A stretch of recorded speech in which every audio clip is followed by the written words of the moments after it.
ये वाकया मेरे साथ 1 साल पहले पेश आया। मेरे स्कूल के फाइनल एग्जाम्स होने वाले थे और मेरी बहुत सी तैयारी अभी बाकी रहती थी।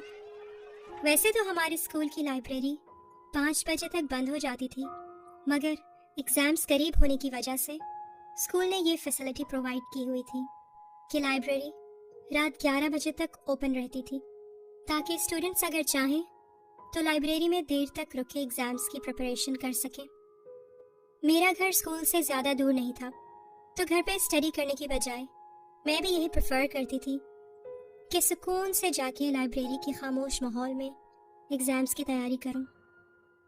उस दिन 6 बजे मैं घर से वॉक करके एग्जाम्स की तैयारी करने लाइब्रेरी पहुंची। पढ़ाई करते करते मुझे अंदाज़ा ही नहीं हुआ कि कब रात के 10 बज गए।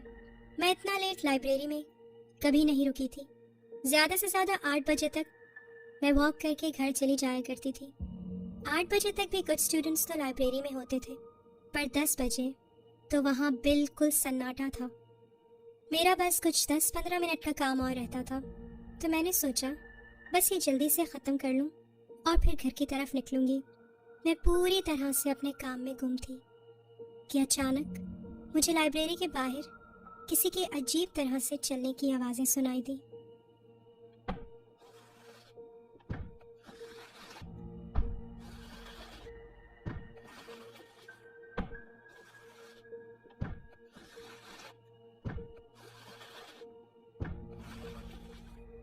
मैंने फौरन अपनी किताबें उठाई और तेज़ी से लाइब्रेरी से निकली। हमारे स्कूल की लाइब्रेरी के बाहर एक लंबा सा कॉरिडोर है, जिससे गुजर के राइट साइड पे मुड़े तो स्कूल का मेन डोर आता है। मैं कॉरिडोर से गुजर के मेन डोर की तरफ तेज़ी से बढ़ रही थी कि मुझे कॉरिडोर के एंड पे कोई औरत खड़ी नजर आई।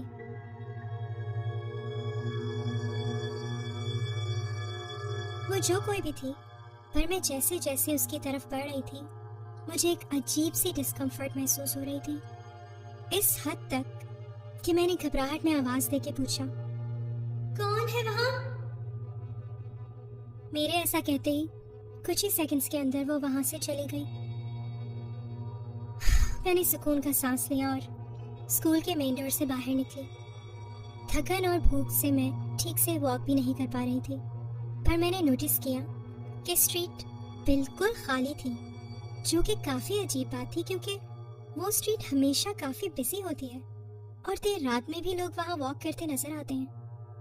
खैर, घबराहट और खौफ से मैं मुसलसल नीचे ज़मीन की तरफ देखते हुए अपने घर की तरफ जा रही थी कि अचानक मैंने ज़मीन पे किसी का बढ़ता हुआ साया देखा। हालांकि उस वक्त मेरे इर्द गिर्द कोई नहीं था।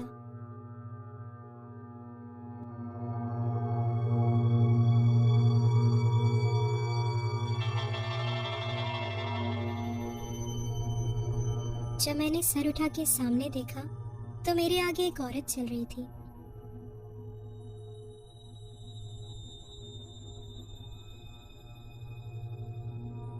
पर मुझे वो थोड़ा अजीब लगी।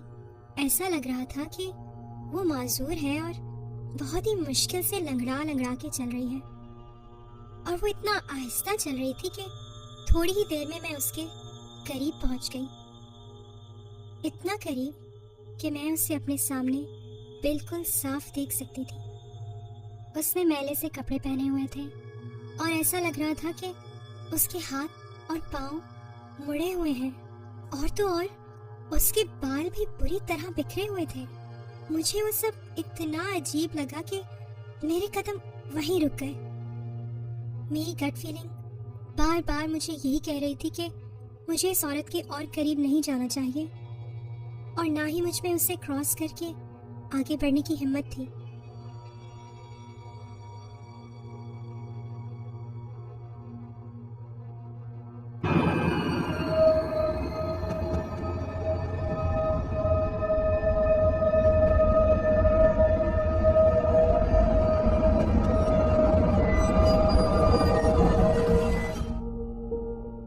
मेरी बेटी कहाँ है? मेरा जिस्म जैसे उस वक्त फ्रीज हो गया था। उस वक्त खौफ से ना तो मेरे मुंह से कोई आवाज निकल पा रही थी और ना ही मैं अपनी जगह से हिल पा रही थी। मेरा जहन बिल्कुल सुन था। मुझे समझ नहीं आ रहा था कि मैं उसके सवाल का क्या जवाब दूं। मैंने डर के मारे उस औरत को उंगली से दूर इशारा कर दिया। वहाँ। मैं बस चाहती थी कि वो वहाँ से चली जाए। वो लंगड़ाती लंगड़ाती उस तरफ चली गई जिस तरफ मैंने इशारा किया था, और अंधेरे में इतना दूर निकल गई कि मेरी नजरों से ओझल हो गई। मुझे ये खौफ खाए जा रहा था कि कहीं वो औरत दोबारा मेरे सामने ना आ जाए, इसलिए मैं तेज तेज घर की तरफ दौड़ना शुरू हो गई। उस वक्त मेरा सहन कुछ और नहीं सोच पा रहा था सिवाय इसके कि मुझे कोई गाड़ी या कोई बंदा रोड पे नजर आ जाए जिसकी मैं मदद ले सकूं। और फिर उसी लम्हे मुझे उस औरत के दूर से चीखने की आवाज आई।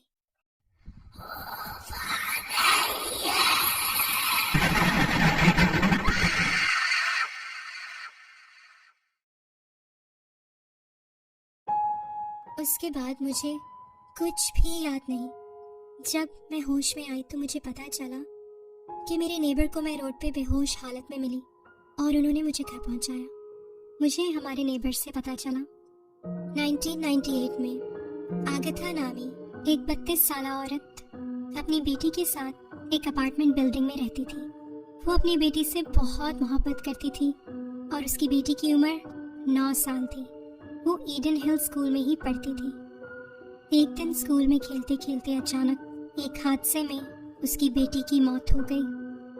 आगथा अपनी बेटी की मौत का सदमा बिल्कुल भी बर्दाश्त नहीं कर पाई और इसी सदमे में वो इस दुनिया से चली गई।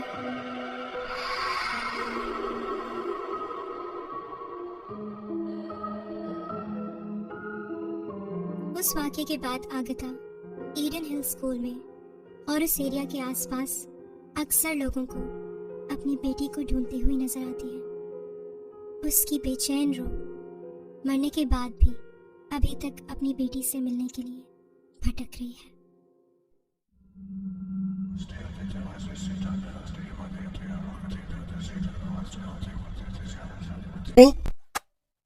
शेयर करें और हमारे चैनल को सब्सक्राइब करें। शुक्रिया।